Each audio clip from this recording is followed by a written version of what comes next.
देश में 80 दिनों से बवाल चल रहा है। शिक्षा को खत्म करने की कोशिश हो रही है और छात्र प्रदर्शन कर रहे हैं, लेकिन सरकारें नहीं सुन रही है। मैं ऐसा क्यों बोल रहा हूं पता चलेगा आपको। दूसरी खबर सुनिए, 2002 का भूत लौट आया है। 2002 का खौफ आज भी गुजरात की जनता में मौजूद है और शंकर सिंह वाघेला ऐसी एक बात कहते हैं जिसके बाद अमित शाह की बात उसे सच ठहरा देती है। क्या है वो बात, इंतजार कीजिए। तीसरी खबर, अडानी ने मीडिया पर कब्जा करने का मन बना लिया है कि किसी एक व्यक्ति को भी सरकार पर सवाल वो नहीं पूछने देंगे। नमस्कार, मेरा नाम है धारण, यह है मेरा खास कार्यक्रम जहां मैं आपको दिन की 3 सबसे बड़ी खबरें बताता हूं।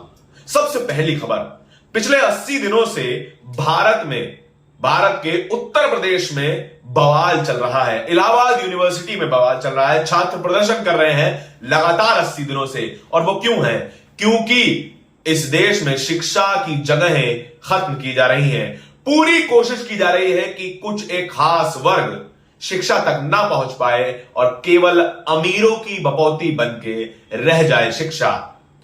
इलाहाबाद यूनिवर्सिटी की आपको पता ही होगा कि कुछ दिनों पहले ही फीस बहुत ज्यादा बढ़ा दी गई थी। लगभग 300% बढ़ा दी गई थी। 300%।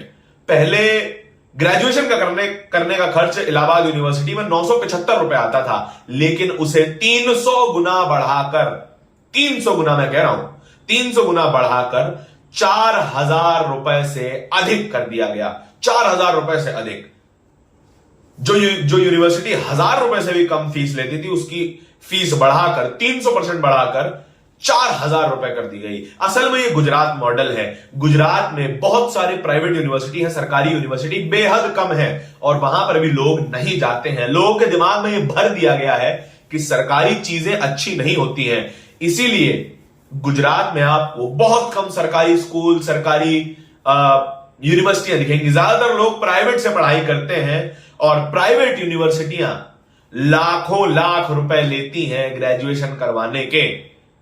सीधा तरीका है, सरकारी यूनिवर्सिटियां जैसे ही खत्म होने लगेंगी, प्राइवेट यूनिवर्सिटी के लिए जगह बनेगी और प्राइवेट यूनिवर्सिटियां मन माने तरीके से फीस वसूलेंगी आपसे। असल में ये बिजनेस बन गया है। शिक्षा एक धंधा है जिसको केवल मुनाफे के नजरिए से देखा जा रहा है। 4000 रुपए, मान लीजिए किसी बच्चे के माता पिता दिहाड़ी मजदूर हैं और वो बच्चा किसी तरीके से मेहनत करके यूनिवर्सिटी में अपनी सीट मजबूत करता है, वहां तक पहुंचता है और उसे पता चलता है कि जो फीस यूनिवर्सिटी लेती है वो उसके मां बाप कभी चुका ही नहीं पाएंगे। एक दिहाड़ी मजदूर की कमाई रोजाना की कितनी होती है आप खुद जानते हैं, लेकिन चाहत यही है कि एक बड़े वर्ग को, पिछड़े वर्ग को यूनिवर्सिटी से दूर कर दिया जाए ताकि वो शिक्षा ना पा सकें और महज मजदूर बनकर रह जाएं। ये गुजरात मॉडल है जिसे पूरे देश में लागू किया जा रहा है निजीकरण के जरिए। निजीकरण के बाद क्या स्थिति होती है, हम आपको अपनी गुजरात की कवरेज से रोजाना दिखा रहे हैं। दूसरी बड़ी खबर क्या है, शंकर सिंह वाघेला ने एक बड़ी बात कही है। शंकर सिंह वाघेला गुजरात के पूर्व मुख्यमंत्री हैं और वो कह रहे हैं कि 2002 में गोधरा में ट्रेन जलवाई गई ताकि हिंदू मुसलमान दंगे हो सके और बीजेपी चुनाव जीत सके। इतना बड़ा आरोप शंकर सिंह वाघेला बीजेपी की सरकार पर लगा रहे हैं, लेकिन यह आरोप और मजबूत हो जाता है जब अमित शाह अपनी रैली में भाषण देते वक्त यह कहते हैं कि 2002 में सबक सिखाने के बाद गुजरात में स्थायी शांति है। यह शांति नहीं, यह मौत के बाद का सन्नाटा है। शंकर सिंह वाघेला की कही हुई बात के बाद अमित शाह का यह बयान आना, अमित शाह का अपने भाषण में यह कहना कि 2002 में सबक सिखाने के बाद, ध्यान दीजिएगा, सबक सिखाने के बाद गुजरात में स्थायी शांति आ गई है। यह कहां तक सेंस बनाता है कि क्या दंगे करवाने के बाद ही बीजेपी की सरकार जो है वो पावर में आई गुजरात में? ये मैं आपसे पूछता हूं, क्या इन दोनों बयानों में कोई संबंध नहीं है? क्या गुजरात में गोधरा रायट्स होना और उसका राजनीतिक संबंध होना क्या वो महज एक इत्तेफाक है या कुछ और है, ये मैं आपसे जानना चाहता हूं। तीसरी खबर सुनिए, गौतम अडानी दुनिया के सबसे रईस व्यक्तियों में शुमार, वो एनडीटीवी को टेक ओवर करते हैं। कुछ समय पहले की खबर है, लेकिन जब उनसे सवाल पूछा जाता है कि आपने एनडीटीवी को टेक ओवर क्यों किया, और वो भी एक हॉस्टाइल तरीके से, इस पर मैं आपको एक पूरी वीडियो पहले ही बता चुका हूं किस तरीके से अडानी ग्रुप ने एनडीटीवी पर अपना कब्जा जमाया। और अब गौतम अडानी का यह बयान आया है कि यह हमारी जिम्मेदारी है कि एनडीटीवी को टेक ओवर किया जाए और वो बातें भी दिखाई जाए जो सरकार अच्छी कर रही है, और उनका भी प्रचार होना चाहिए। असल में गौतम अडानी टीवी जर्नलिज्म को, मीडिया को एक प्रचार तंत्र की तरह इस्तेमाल करना चाहते हैं।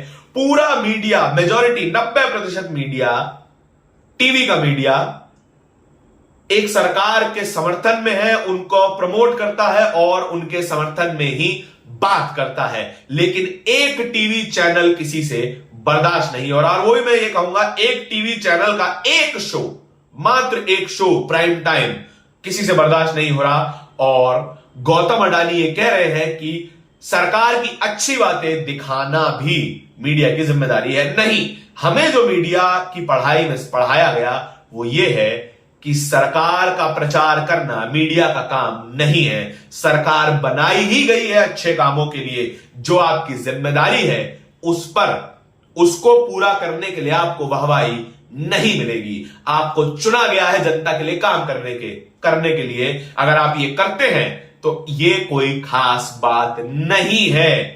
मीडिया का काम है जब सरकार गलती करे, जब सरकार की नीतियां जनता के पक्ष में ना हो, तो उससे सवाल पूछा जाए। सरकार का प्रचार करने के लिए उनके पास इंफॉर्मेशन ब्रॉडकास्ट मिनिस्ट्री है, उनका पूरा एडवर्टाइजमेंट तंत्र है, एडवर्टाइजमेंट का बजट है जो सरकार जनता तक पहुंचाती है अपने एडवर्टाइजमेंट्स के द्वारा, अपने विज्ञापनों के द्वारा।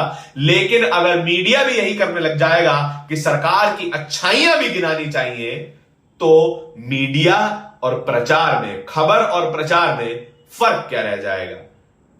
असल में टीवी पर प्रचार ही चल रहा है और उसमें भी एक टीवी चैनल का एक शो किसी से बर्दाश्त नहीं हो रहा। नरेंद्र मोदी के दोस्त उस टीवी चैनल पर भी नकेल कसने को तैयार हैं। तैयार क्या है? नकेल कसी जानी शुरू हो गई है। आपका इन तीनों खबरों के बारे में क्या विचार है कि क्या शिक्षा को एक बड़े वर्ग से दूर करने की तैयारी इस देश में चल रही है? गुजरात मॉडल पूरे देश में लागू किया जा रहा है क्या? और गोधरा राइट्स, गोधरा दंगों का राजनीति से सीधा संबंध कैसे है? और तीसरी खबर कि एक टीवी चैनल का एक शो क्यों इस सरकार से बर्दाश्त नहीं होता और अपने दोस्तों से क्यों कहलवाते हैं कि सरकार का प्रचार करना भी पत्रकारिता है। धन्यवाद। नेशनल दस्तक की आपसे गुजारिश है कि अगर इसको बचाना चाहते हैं तो नेशनल दस्तक को सब्सक्राइब करने के लिए रेड कलर के सब्सक्राइब बटन को दबाएं, फिर बेल आइकन की घंटी दबाएं। नेशनल दस्तक को बचाने के लिए बहुत जरूरी है कि हर खबर को शेयर करें, लाइक करें, कमेंट जरूर करें।